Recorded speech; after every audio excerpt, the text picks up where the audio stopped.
Nama saya Novel Hafiz Maulana dengan NIM 2110111201114 kelas 01 SAKP 006. Assalamualaikum warahmatullahi wabarakatuh. Saya Video Kornisa. Di sini saya akan menjelaskan tentang sistem informasi manajemen. Pengertian sistem informasi manajemen. Sistem informasi manajemen adalah sekelompok atau sekumpulan proses di mana data dapat diolah, dianalisis, dan ditampilkan supaya data tersebut menjadi berguna untuk kebutuhan pengambilan suatu keputusan. Sistem ini merupakan alat yang sangat berguna untuk menunjang dan mengendalikan operasi perusahaan. Selanjutnya ada tujuan dan fungsi sistem informasi manajemen.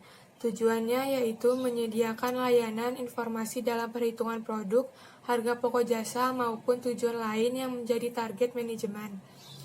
Menyediakan layanan yang dapat dipergunakan menjadi media pengendali, perencana, evaluasi, serta sebagai sarana perbaikan berkelanjutan. Menyediakan informasi pendukung yang dapat dipergunakan untuk analisis dan pengambilan keputusan suatu perusahaan. Dan fungsi dari sistem informasi manajemen yaitu memudahkan bagian manajemen melakukan perencanaan, pengawasan, serta pengarahan kerja bagi semua departemen yang dikoordinirnya.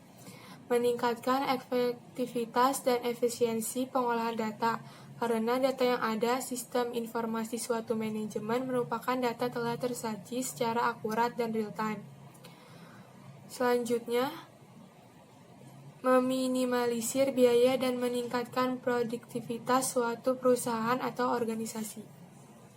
Karena sistem informasi manajemen dalam organisasi semakin meningkat saling ketergantungan antara rencana strategis instansi, peraturan, dan prosedur di satu sisi dengan sistem informasi di sisi yang lainnya, semakin meningkatnya cangkupan dan ruang lingkup dari sistem informasi dan aplikasinya.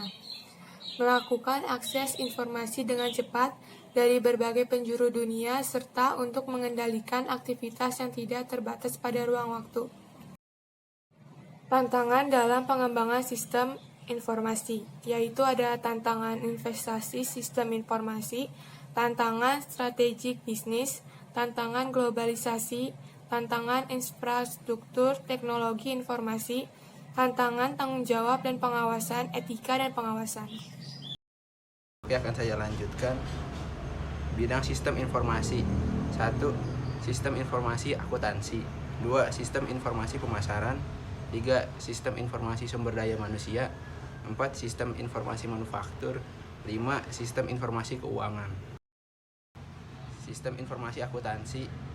Menurut Wilkinson dan Cerullo, sistem informasi akuntansi adalah struktur yang menyatu dalam suatu entitas yang menggunakan sumber daya fisik dan komponen lain untuk mengubah data transaksi keuangan atau akuntansi menjadi informasi akuntansi dengan tujuan untuk memenuhi kebutuhan akan informasi dari para pengguna atau pemakainya.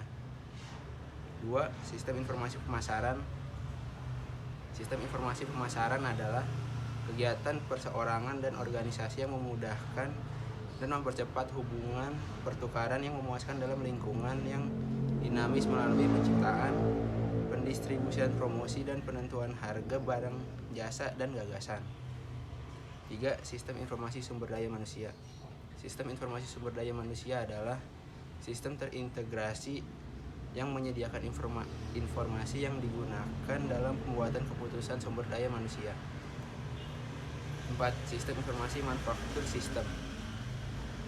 Informasi manufaktur adalah suatu sistem berbasis komputer yang bekerja dalam hubungannya dengan sistem informasi fungsional lainnya untuk mendukung manajemen perusahaan dalam pemecah masalah yang berhubungan dengan manufaktur produksi perusahaan yang pada dasarnya tetap bertumpu pada input, proses, dan output.